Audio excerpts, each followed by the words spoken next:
back to Kim Reed as we continue with Pollyanna. Chapter 11, on Pendleton Hill. On the way home, Pollyanna saw Mr. Pendleton's dog. Usually the animal was very calm and quiet, but today he was barking loudly and running between Pollyanna and the grassy area ahead. He seemed to be telling the little girl to follow him. But where was his master? Pollyanna soon found him. He was lying on the ground at the bottom of the hill.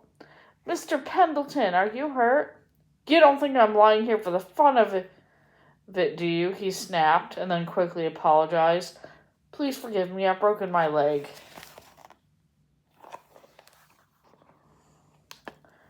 He reached into his keys and handed her. He reached into his pocket and handed her some keys. "Could you please go to my house and call Dr. Chilton? His name is on a card next to the phone. Ask to come at once." "Oh, Mr. Pendleton, a broken leg. How awful. I'm glad I came." "For heaven's sake, child, can you stop talking and help me?" he pleaded. Pollyanna ran to the house, called the doctor, and returned to Mr. Pendleton's side within minutes. "I'm so glad I found him," she told Dr. Chilton when he arrived. "So am I," declared the doctor. But her help for Mr. Pendleton made Pollyanna late for supper. She had to run all the way home. "I sure am glad to see you. Where have you been?" Pollyanna told Nancy about her adventure on Pendleton Hill. "Well, you're just lucky your aunt's gone, so she can't scold you." "Aunt Polly is gone?" "Yes, her cousin in Boston died and she went to the funeral.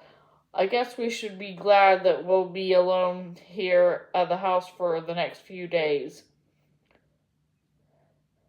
"But Nancy, you can't be glad about a funeral. There must be some times when you can't play the game." When Miss Polly returned, her niece had a special favor to ask. "Aunt Polly, would you mind very much if I took some calf's foot jelly to a person who's not Mrs. Snow? Just this one time. He has a broken leg." "He? Broken leg? Pollyanna, what are you up to this time?" Miss Polly demanded. "Oh, I forgot to tell you, but I found him lying on the ground.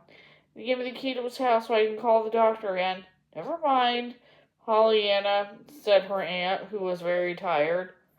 "Take the jelly if you must." "And who did you say the man is?" "Mr. John Pendleton." Miss Polly bolted from her chair. "John Pendleton?" "Yes, do you know him?" "Do you know him, Pollyanna?" "Oh, yes, Aunt Polly. He always speaks to me now. He looks mean, but he's really nice on the inside." She turned to go. "Wait, Pollyanna," called her aunt. "I changed my mind. I want you to give Mrs. Snow the jelly after all. I don't care to send jelly to Mr. Pendleton." "But Aunt Polly, it'll just be this one time. Broken legs get better. Mrs. Snow will be sick for a long time. And if you don't like Mr. Pendleton, I'll just tell him I sent the jelly, not you." Miss Pendleton eyed her carefully. "Does he know you're my niece?" "Oh, no, I never told him that."